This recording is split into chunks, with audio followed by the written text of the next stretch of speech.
ಜೀವಿಗಳ ಪರಿವರ್ತನೆಯ ರಹಸ್ಯವನ್ನ ತನ್ನಲ್ಲಿ ಅಡಗಿಸಿಕೊಂಡಿರೋ ಹಾರುವ ಓತಿಯ ದೇಹ ರಚನೆ, ಅದರ ಬಣ್ಣ, ರೂಪ, ಅದರ ಬಗೆಗಿನ ಸಂಶೋಧನೆಗಳು ಜೊತೆಗೆ ಹಾರುವ ಓತಿಯ ಬಗ್ಗೆ ಇರೋ ಕುತೂಹಲಕಾರಿ ದಂತಕತೆ ಕುರಿತು ಒಂದಿಷ್ಟು ಮಾಹಿತಿ ನಿಮ್ಗಾಗಿ ಇಲ್ಲಿದೆ ನೋಡಿ.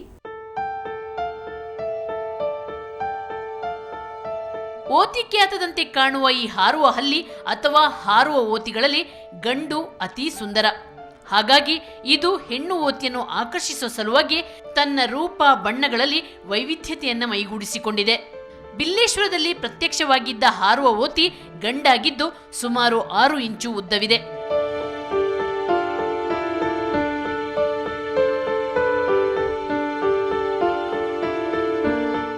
ಇಂಟ್ರೆಸ್ಟಿಂಗ್ ವಿಷಯ ಏನಂದರೆ, ಎಲ್ಲ ಸರೀಸೃಪಗಳಂತೆ ಇದರಲ್ಲಿ ಕೂಡ ಗಂಡು ಹೆಣ್ಣು ಸೆಕ್ಷುವಲ್ ಡೈಮಾರ್ಫಿಸಮ್ ಅಂತ ಕರಿತೀವಿ ನಾವು. ಗಂಡುಗೊಂದು ಬೇರೆ ರೂಪ ಕಾಣುತ್ತೆ, ಹೆಣ್ಣಿಗೊಂದು ಬೇರೆ ರೂಪ ಕಾಣುತ್ತೆ. ಗಂಡು ಹೆಚ್ಚು ಆಕರ್ಷಣೀಯವಾಗಿರುತ್ತೆ, ಅದರ ರೆಕ್ಕೆಗಳಲ್ಲಿ ಇರಿಡಿಸೆನ್ಸ್ ಜಾಸ್ತಿ ಇರುತ್ತೆ. ಈ ಮೊದಲೇ ಹೇಳಿದಂಗೆ ಅದಕ್ಕೆ ಒಂದು ಗುಲಾರ್ ಪೌಚ್ ಅಂತ ಒಂದು ಲಾಲಿಕೆಯ ಆಕಾರದ ಒಂದು ತ್ರಿಕೋನಾಕಾರದ್ದು ಗಂಟಲಿನಿಂದ ಹೊರಗೆ ಬರುವಂಥ ಒಂದು ಚೀಲ ಇರುತ್ತೆ. ಆ ಚೀಲವನ್ನು ತನ್ನ ಟೆರಿಟರಿಯನ್ನು ಮಾರ್ಕ್ ಮಾಡೋದಕ್ಕೆ, ತಾನು ಬೇರೆ ಇನ್ನೊಂದು ಗಂಡಿನ ಜೊತೆ ಹೋರಾಟ ಮಾಡುವಾಗ ಅದನ್ನೊಂದು ಅಡ್ವರ್ಟೈಸ್ಮೆಂಟ್ ಬಿಹೇವಿಯರ್ ಅಂತ ಕರಿತೀವಿ. ತಾನಿಲ್ಲಿದ್ದೀನಿ, ನೀನು ಬರಬೇಡ ಅಂತ ಎಚ್ಚರಿಕೆ ಕೊಡೋದಕ್ಕೆ, ತಾನು ಹೆಣ್ಣನ್ನು ಅಟ್ರಾಕ್ಟ್ ಮಾಡೋದಕ್ಕೆ ಬೇಕಾದಂಥ ಸಂದರ್ಭಗಳಲ್ಲಿ ಇದು ಬಳಸ್ಕೊಳ್ಳುತ್ತೆ. 4.5 ಇಂಚು ಅಗಲದ ರೆಕ್ಕೆ ಹೊಂದಿರುವ ಓತಿ ಮೇಲ್ಭಾಗದಲ್ಲಿ ಬೂದು ಬಣ್ಣ, ಕಪ್ಪು ಬಾರ್ಡರ್ ಹೊಂದಿದೆ. ರೆಕ್ಕೆಯ ಮಧ್ಯಭಾಗ ತಿಳಿಗೆಂಪು, ಕಂದು ಮಿಶ್ರಿತ ಹಳದಿ ಬಣ್ಣವನ್ನ ಹೊಂದಿದೆ. ಗಂಟಲಿಗಿಂತ ತುಸು ಮೇಲೆ ಹಳದಿ ಬಣ್ಣದ ದಪ್ಪ ದಾರದ ರೀತಿಯಲ್ಲಿ ನೇತಾಡುವಂತಿದೆ. ಹಾಗಾಗಿ ಇದನ್ನು ಹಾರುವ ಓತಿ ಎಂದು ಕಂಡುಹಿಡಿಯಲು ಸುಲಭವಾಗಿದೆ.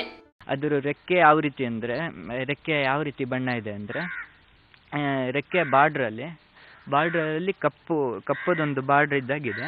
ಆಮೇಲೆ ಮತ್ತೆ ಅರಿಶಿನ ಬಣ್ಣದ ಚುಕ್ಕೆಗಳು, ಅರಿಶಿನ ಕಪ್ಪು ಮಿಶ್ರಿತ, ಹಾಗೂ ಮತ್ತೆ ಕೆಂಪು ಮತ್ತು ಕಪ್ಪು ಮಿಶ್ರಿತ ಬಣ್ಣ. ಮತ್ತು ಬೆನ್ನಿನ ಭಾಗದಲ್ಲಿ ಬೂದು ಬಣ್ಣ ಮತ್ತು ಕಪ್ಪು ಬಣ್ಣದ ಚುಕ್ಕೆಗಳಿದ್ದಾವೆ. ಹಾಗೂ 5 ಕಾಲಿನಲ್ಲಿ 5 ಬೆರಳು ಇದೆ. ಹಾಗೂ ಈ ಭಾಗದಲ್ಲಿ, ಅದರ ಈ ಗಂಟ್ಲಿನ ಭಾಗದಲ್ಲಿ ಅರಿಶಿನದ ಒಂದು ಅಂಗ ಇದೆ. ಅದೇನಂತ ಗೊತ್ತಾಗಲಿಲ್ಲ. ಅದು ತುಂಬ ಸ್ಟ್ರೆಸ್ ಆದಾಗ ಬಹುಶಃ ಇರಬೇಕು. ನಾವು ಅದನ್ನು ಹಿಡಿಯೋಕ್ಕೆ ಪ್ರಯತ್ನ ಪಟ್ಟಾಗ ಆ ಭಾಗವನ್ನು ನಿರಂತರ ಅಲ್ಲಾಡಿಸ್ತಾ ಇರ್ತಿತ್ತು. ಹಾರುವ ಓತಿಗೆ ಬಾವಲಿಯಂತ 2 ತೆಳ್ಳನೆಯ ರೆಕ್ಕೆಗಳು ಇರುತ್ತವೆ. ಇದರ ಸಹಾಯದಿಂದ ಈ ಓತಿ ಒಂದು ಮರದಿಂದ ಮತ್ತೊಂದು ಮರಕ್ಕೆ ತೇಲಿಕೊಂಡು ಹಾರುತ್ತದೆ. ಹಿಸ್ ಎಂದು ಶಬ್ದ ಮಾಡಿ ದೇಹವನ್ನು ಹಿಂಜಿದಾಗ ಅದರ 2 ಪಕ್ಕೆಲುಗಳ ಬದಿಯ ಚರ್ಮ ತೆಳ್ಳನೆಯ ಪೊರೆಯಂತೆ ಬಿಚ್ಚಿಕೊಳ್ಳುತ್ತೆ. ವಿಮಾನದ ಹೊಟ್ಟೆಯೊಳಗಿನಿಂದ ಹಾರುವ ರೆಕ್ಕೆಗಳು ಈಚೆ ಬರುವಂತೆ ಅದರ ಪೊರೆಯ ರೆಕ್ಕೆಗಳು ಮೂಡಿದೊಡನೆ ಮರದ ಎತ್ತರದಿಂದ ಹತ್ತಿ ಕುಳಿತ ಓತಿ ಚಂಗನೆ ಗಾಳಿಯಲ್ಲಿ ತೇಲತೊಡಗುತ್ತೆ. ಓತಿ ಕೆತ್ತ ನೋಡೋಕ್ಕೆ ಚೆನ್ನಾಗಿರುತ್ತೆ. ಅದು ಬಣ್ಣವಾಗಿರುತ್ತೆ, ಎಲ್ಲ ಕಲರ್ಫುಲ್ ಆಗಿರುತ್ತೆ. ಅದು ನೋಡಿದ್ರೆ ಹಾರುತ್ತೆ ಅಂತ ಅನಿಸಲ್ಲ. ನಾವು ಕಾಡಿಗೆಲ್ಲ ಹೋದಾಗ ಅದು ಈಗೀಗ ಸಿಗೋದು ಅಪರೂಪ. ಅದು ಈಗೀಗ ಕಾಡುಗಳು ಹೋದರೆ ಮಾತ್ರ ಸಿಗುತ್ತೆ. ಹುಡುಕ್ಬೇಕು ಅದು ನೋಡೋಕ್ಕೆ. ಅದು ಹಾರುವ ಓತಿ ಆಗಿದೆ. ಮೊದಲೆಲ್ಲ ಗೊತ್ತಿರಲಿಲ್ಲ ಓತಿ ಕೆತ್ತನೂ ಹಾರುತ್ತೆ ಅಂತ. ಈಗ ಹಾರುವ ಓತಿನೂ ಇದೆ ಅಂತ ಗೊತ್ತಾಗ್ತಾ ಇದೆ. ಒಟ್ಟಿನಲ್ಲಿ ಅಳಿವಿನ ಅಂಚಿನಲ್ಲಿರುವ ಡೈನೋಸಾರ್ ಸಂತತಿಯ ಪಳೆಯುಳಿಕೆ ಹಾರುವ ಓತಿಯ ಕುರಿತು ಇನ್ನಷ್ಟು ಅಧ್ಯಯನ ಆಗಬೇಕಾಗಿದೆ. ಆ ಮೂಲಕ ಫ್ಲೈಯಿಂಗ್ ಲಿಸರ್ಡ್ಗಳ ಕುರಿತು ಜನತೆಯಲ್ಲಿನ ಕುತೂಹಲವನ್ನು ವಿಜ್ಞಾನಿಗಳು ತಣಿಸಬೇಕಾಗಿದೆ. ಹಿಂದಿನ ಮಾತುಗಳನ್ನು ಜ್ಞಾಪಿಸ್ಕೊಂಡ್ರೆ ಅವು ಅಳಿವಿನ ಕಡೆಗೆ ಹೋಗ್ತಾ ಇದೆ. ಇಡೀ ಪಶ್ಚಿಮ ಘಟ್ಟದಲ್ಲಿರೋ ಅಪರೂಪದ ಜೀವ ವೈವಿಧ್ಯಗಳು ತೊಂದರೆಯಲ್ಲಿರೋದ್ರಿಂದ ಇದು ನ್ಯಾಚುರಲ್ ಆಗಿ ಇನ್ನೂ ಹೆಚ್ಚಿನ ತೊಂದರೆಯಲ್ಲಿದೆ. ಇವುಗಳ ಬಗ್ಗೆ ನಮಗೇನು ವೈಜ್ಞಾನಿಕವಾದಂಥ ಮಾಹಿತಿಯ ಸ್ಪಷ್ಟತೆ ಇನ್ನೂ ಕೊರತೆ ಇದೆ. ಓತಿ ಖ್ಯಾತ ಬಗ್ಗೆ ನಾನಾ ದಂತಕಥೆಗಳು ಇನ್ನೂ ಚಾಲ್ತಿಯಲ್ಲಿವೆ. ಅವುಗಳ ಪೈಕಿ ಮುಸ್ಲಿಂ ಜನಾಂಗದವರ ಆಕ್ರೋಶಕ್ಕೂ ಕಾರಣವಾಗಿರುವ ಕಥೆಯೂ ಒಂದು. ಮೆಕ್ಕಾ ಗುರುಗಳಾದ ಇಬ್ರಾಹಿಂ ಖಲೀಲುಲ್ಲಾ ಅವರಿಗೆ ಶತ್ರುಗಳು ಬೆಂಕಿ ಹಚ್ಚಿ ಸಾಯಿಸ್ತಾರೆ. ಅವರ ದೇಹ ಬೆಂಕಿಯಲ್ಲಿ ಉರಿಯುತ್ತಿರುತ್ತದೆ. ಆಗ ಕಪ್ಪೆಯೊಂದು ಬಾಯಲ್ಲಿ ನೀರು ತುಂಬಿಕೊಂಡು ಬೆಂಕಿಗೆ ಹಾಕಿ ತಣಿಸಲು ಪ್ರಯತ್ನ ನಡೆಸುತ್ತಿರುತ್ತೆ. ಆದರೆ ಅಲ್ಲೇ ಇದ್ದ ಓತಿಯೊಂದು ಬಾಯಿಯಿಂದ ಹಿಸ್ ಎಂದು ಗಾಳಿಯನ್ನ ಊದಿ ಬೆಂಕಿಯನ್ನು ಮತ್ತಷ್ಟು ಹೆಚ್ಚಾಗುವಂತೆ ಮಾಡುತ್ತೆ.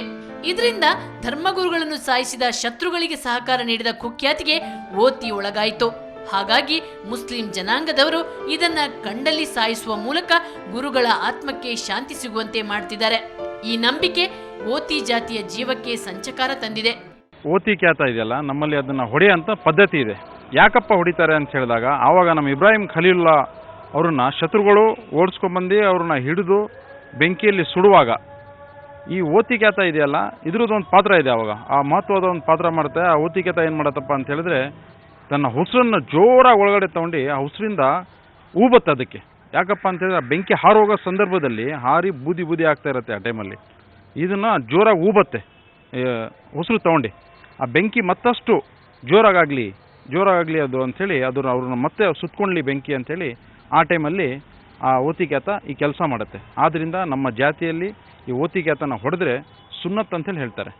ಅದನ್ನು ಸಾಯಿಸಬೇಕು, ಹೊಡಿಬೇಕು ಅಂಥೇಳಿ ಅದೊಂದು ಸುನ್ನತ್ತಿದೆ. ಆದ್ದರಿಂದ ಈ ಓತಿಕ್ಯಾತನ ನಾವು ಹೊಡಿತೀವಿ.